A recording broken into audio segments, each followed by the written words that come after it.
are now watching the Amazin Mets Pregame Show with your hosts, Rob and CP. Let's go Mets!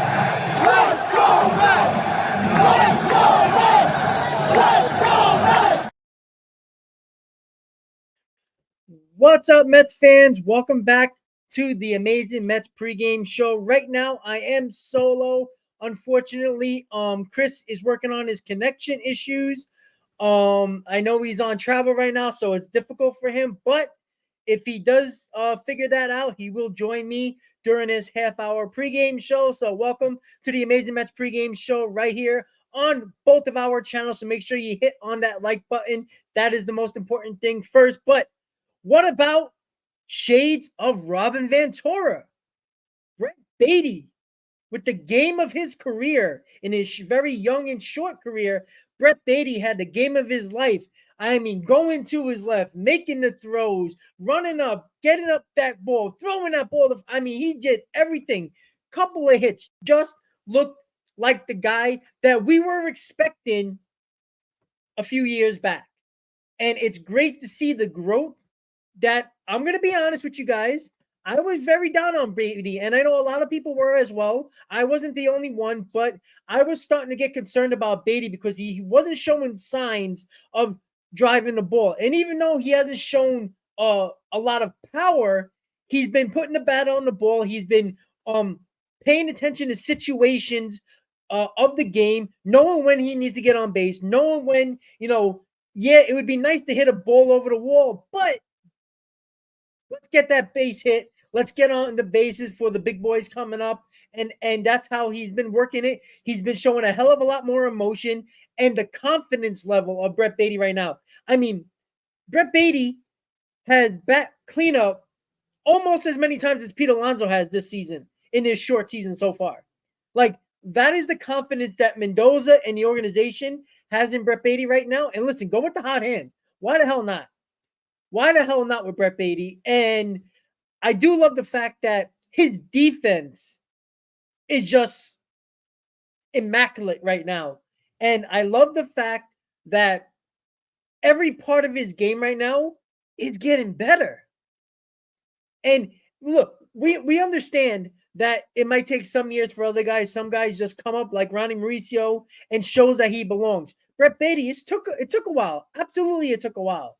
And, was he dealt the best hand? Not really, but he's got a lot more opportunities than, say, like a Vientos did.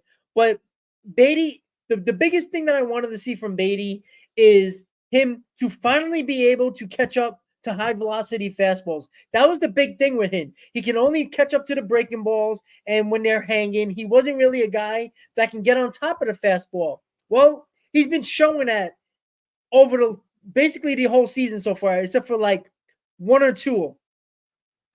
Yeah, easy. I said it right now. I was very down on Baty. And you all were too. Right? Like, he was becoming a slow bust. That's what he was becoming. I mean, he couldn't drive the ball. Every ball was a ground ball to first base or second base. Like, I mean, let's not act like, we weren't seeing the same thing. He was not driving the ball. And let's be honest, he's still not driving the ball. But the better at bats, working the counts. I love that. I absolutely love that. And again, the glove has been, it's night and day when it comes to Brett Baty defensively. I thought I was watching Robin Ventura for a second. I was like, damn. Those plays that he made yesterday, saved runs, probably saved the game. And finally, let's get to Jeff McNeil, who finally showed a pulse with the bat and eventually was the winning run when all was said and done. That ball, he connected perfectly on it, didn't try to do too much. And guess what? He won the Mets the ball game. And hopefully this kickstarts Jeff McNeil and what we want from Jeff McNeil, what we need from Jeff McNeil. Now, the power's nice. It was important. It won us a game yesterday, but we know what we've been saying about Jeff McNeil. I know a lot of us in the chat are not a lot of fans of Jeff McNeil, and we can probably do without him at some point because he is a useless player for this Mets team if he doesn't bat 300 plus. We all understand that. That's the problem with Jeff McNeil right now. He doesn't do anything well, specifically offensively, that you can say, all right, he does something worth keeping in the lineup. If he doesn't hit for average, he's not a power hitter. He's not a big run producer. So he's got to get on base. And it's tough in that 7th spot when you got Bader and Navarez. And, I understand in this lineup today, but he needs to get on base. He needs to get that average trickling up to 300. We need him on base. He's got to work the counts, and that's important as well. The other thing that I'd like to see, Francisco Lindor had better at-bats yesterday. Wasn't great. He got the sac fly to tie the game with the bases loaded. We'll take it. It was something that a lot of people have been getting on Lindor. Listen, when Lindor, McNeil, and Nimmo were batting a combined 157, you're not going to win ball games like that. I don't care who is doing well. I mean, Alvarez was doing well. Beatty was doing well. Tyrone Taylor was doing well. Other than that, and a little bit of Marte. Other than that, you're not going to win ball games if 3 of your 4 core guys are not doing absolutely dog crap. And that's a problem. So it was nice to see Lindor put the bat on the ball when there was less than 2 outs and a runner on third. At the very least, you got to get that run in. You got to tie the ball game. At the very least. He did his job. Now, I want to see more from him. He's got to get it together. We need at least 2 out of the 4 to get going here. You can't be all slumping at the same time. That's dangerous. You're not going to win ball games that way.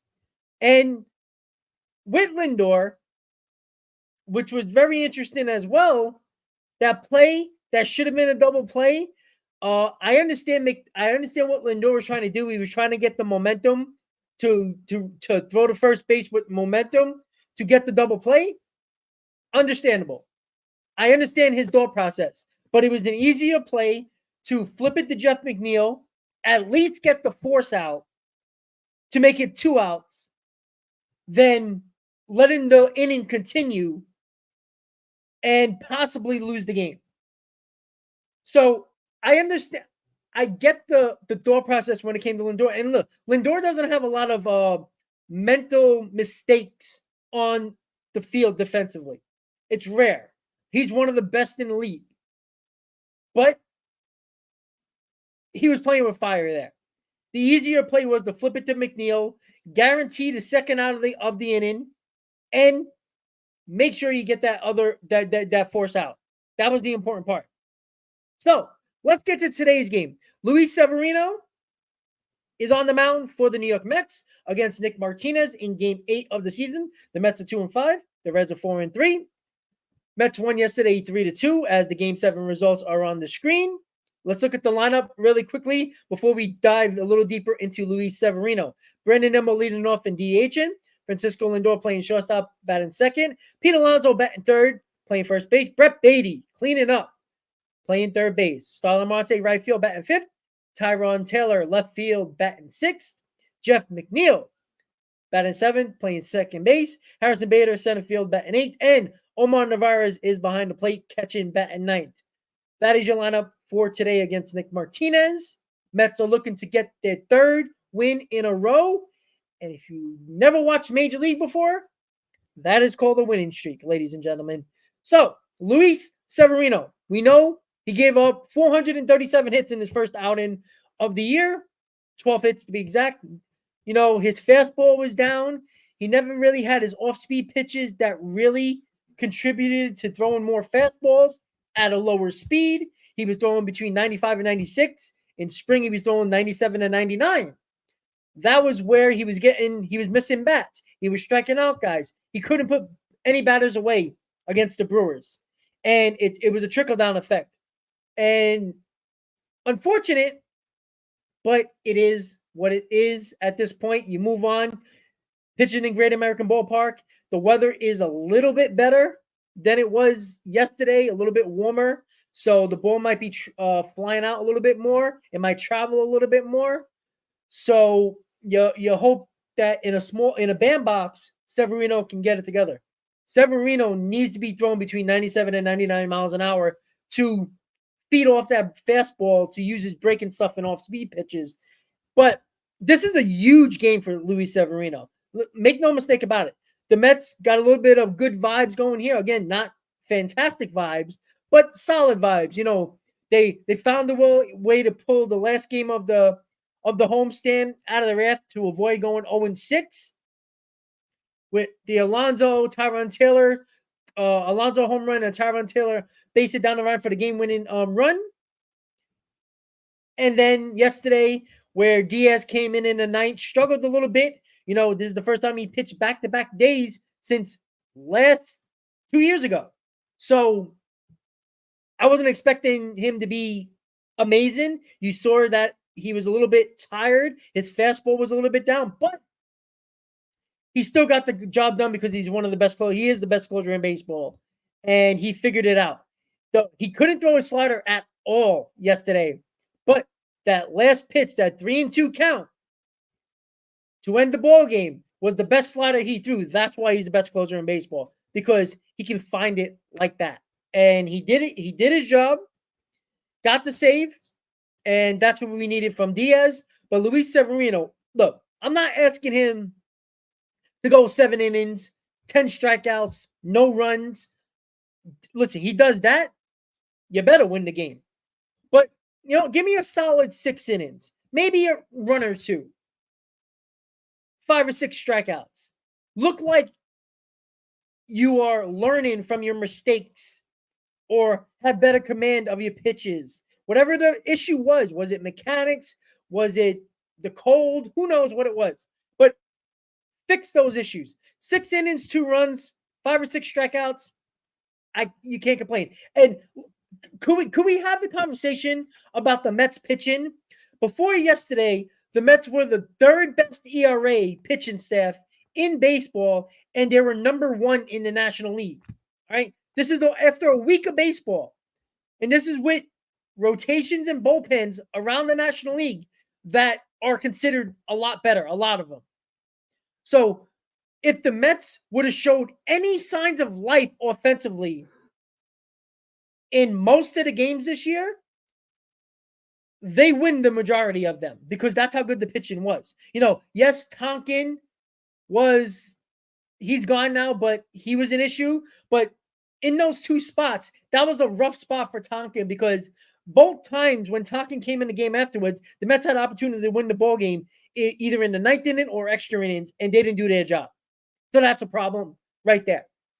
So the offense needs to get it together. The pitching has been doing their job. Sooner or later, the pitching is going to falter a little bit, just like it does with every team in every season. At some point, it will. The Mets got to start taking advantage of the good pitching they're getting overall right now. Right? Ottavino struggled leaving that hanger to giving up that big home run in the last series, and then he pitched well yesterday. Got it done. Right? Everybody's doing their job. The offense has got to pick it up. You know, the offense has got to give them a little bit of breathing room. I know against the Tigers, they had a 3-0 lead. I get it. That should have been a decent cushion, but it wasn't enough. Right? Can we get a game where they score 6 or 7 runs? Because if you really look at it, the Mets were in every ball game. There was opportunities in every one of the ball games. The first 7 games of the year, they were in late in the game. It could have went either way, those games. Those games can bite you in the ass in September when you needed a couple of those games. Now, that's a long way away. We'll get to that point when we do, but these games are important. You can't win the division or get a playoff spot. Excuse me. You can't get a playoff spot in April, but you sure as hell can lose it. And that's where we are right now. The Mets have been known for bad pitchers, Even when they're not doing well, the Mets find them to look good, right? I get the fact that a lot of people look, our biggest concern, and we all talked about this, right? Our biggest concern, we said there was 3 keys, right? Obviously, it's the starting rotation, the line, the offense, and the bullpen, right? To rank them as the most concerning was the rotation. We all said that, right? Nobody denied that it was anything else. The second was the offense, and bullpen was third. I think a lot of people were agreeing that we all thought the bullpen was going to be pretty solid. So far, it has been. But to have the rotation be the best part of this team, I would say it's a 1-1A situation with the bullpen. Because it's hard to choose which one. I could say the bullpen has probably been a little bit better than the starting rotation, but they're on the same level here. I mean, you can say 1 and 1A. You can choose which one you think is better, but the starting rotation has been unexpectedly a lot better than expected, to be honest. And that's just a fact, right? Even Tyler McGill, for the 4 innings he pitched, he was struggling in the early innings, but the last 2 innings that he pitched, he was fine. And he would have came out for the 5th if he wasn't feeling issues in his arm. So easy, yes. So I'm going through a move. So there's a lot of packing, a lot of things to do, and I don't have 3-4 hours to sit in a live game during a stream. Like, I'll be having a game in the background, packing and all that stuff. So don't worry, it will happen. I promise you that. And when it does, everybody better show up because it's going to be fun. But I do apologize that I haven't done live games yet. I know that's a thing that everybody loves about the channel. It's a big subscriber base that loves it, and I do appreciate that. But again, I'm in the moving process. It's a lot of moving parts. I'm not home long enough, or at least sitting down like I was last year a lot. I just moved to my apartment, another apartment in New York, so it was easier. I was settled in, so I was doing live streams. Right now, it's hectic. I mean, I'm going to be honest with you guys. I would love to do one before I head down south, but I'm not going to guarantee it. But I'm going to try my best. But if not, once I settle in down south, which will probably sometime, I would say around the 15th, 16th, 17th of this month, and I settle down a little bit, I'm going to be around family before I head down to my final destination. Oh, that doesn't sound right. That sounds scary with the movie, but you understand what I mean. So once that happens and everything is settled and I'm in the new place, it'll happen a lot more. I do apologize for that. I know you guys love that. Committee, yes. So that's where we are right now. So we got about a couple minutes until game time. Again, Severino, yes, the last start, 5 innings, 11 hits. It wasn't good. We all know that. Listen, Carlos, if we go 5-2, I take that. Now, that would mean that we would have to take 2 out of 3 in Cincinnati, and we would have to take 3 out of 4 against the Braves. I'd rather sweep the Reds and split with the Braves. I'd take that. But you know what? Let's talk about the Braves. I was thinking about this when I was at work, and Spencer Strider's going for MRI. That's not good. Max Fried is never healthy. Charlie Morton is 40 years old. There's a lot of injuries in that rotation. There's a lot of problems with the Braves rotation, and I know they got the firepower of the offense, and that can probably carry them for the majority of the season if the pitching is struggling, because their pitching was struggling last year as well with a couple of injuries in the rotation. But at some point, it's going to catch up to them. At some point. You can't always just plug and play in the rotation and it's always going to work out. Like, it worked out last year for them, but sooner or later, it's going to bite them. And I'm not saying they're not going to win the division. Let me make that clear before Brave fans start to heckle me all over X and YouTube. I'm not saying that. What I'm saying is, right now, when they're a little vulnerable rotation-wise, the Mets offense has got to take advantage of that early on when you still can. Like, if you can pick off a few games against the Braves, that's less problems down the road later in the season when you're going to need more wins against the Braves to keep yourself in the mix in a playoff spot, wherever that may be. So the Braves are vulnerable right now. I know that's silly to say. Yeah, Ibby, listen, buddy. I said that, and right away my mom was like, "You shouldn't have said that." So, next Friday, actually, I'll be driving down. Right, got the U-Haul set, got everything ready, almost everything ready. I'm not gonna say everything. Like, the last thing that's gonna be going in a bin, in a box, is my getup that you see behind me and my streaming equipment. So you're gonna get Thursday is probably gonna be the final pregame in New York for probably a long time until I head back enough during the season. I'll probably head for Mets Yankees, maybe a important series against the Phillies at home, or the Braves, or whatever, down the line later in the season. So, and again, with the Marlins, and we'll see how that goes, because again, I'm moving, far away from Miami. So it's like a 3.5 hour drive, and even to Tampa. So, it's not a trip it's not a day trip, right? When I get down there, I got to start my new job. Well, same company, but new area of a job. I can't just say, "Oh, I need these days off," like I usually do in my old store. So, I can't just do that and be like, "Oh, I'm going to the Met game. See ya."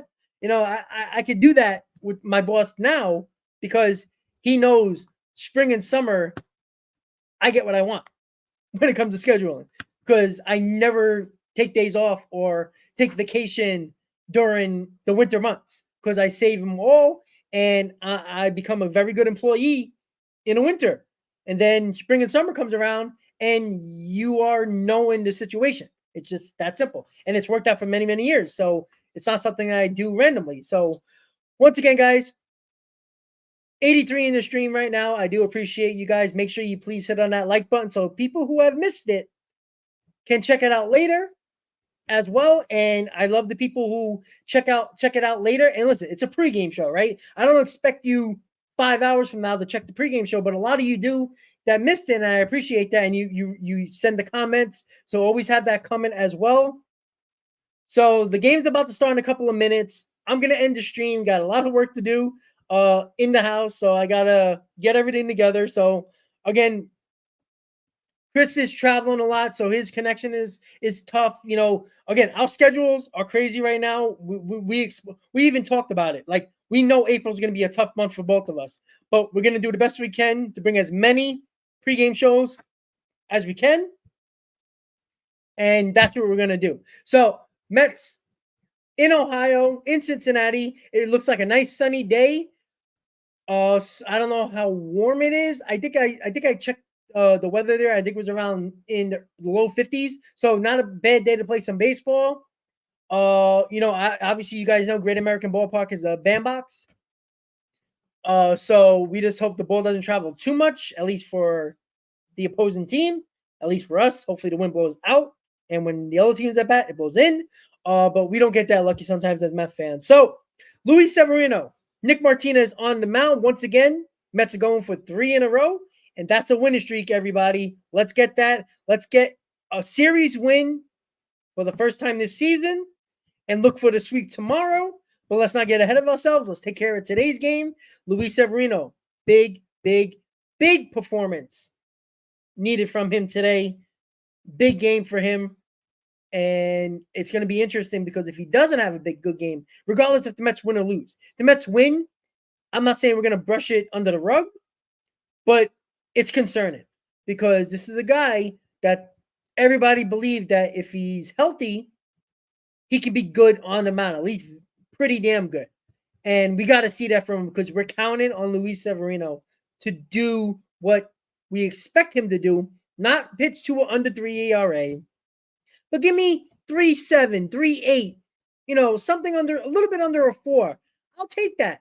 Again, this is what I talk about. The rotation doesn't need to be all aces, ones and twos. You can have a lot of twos and a lot of threes and fours as long as they're consistently pitching every fifth day and giving your team a chance to win.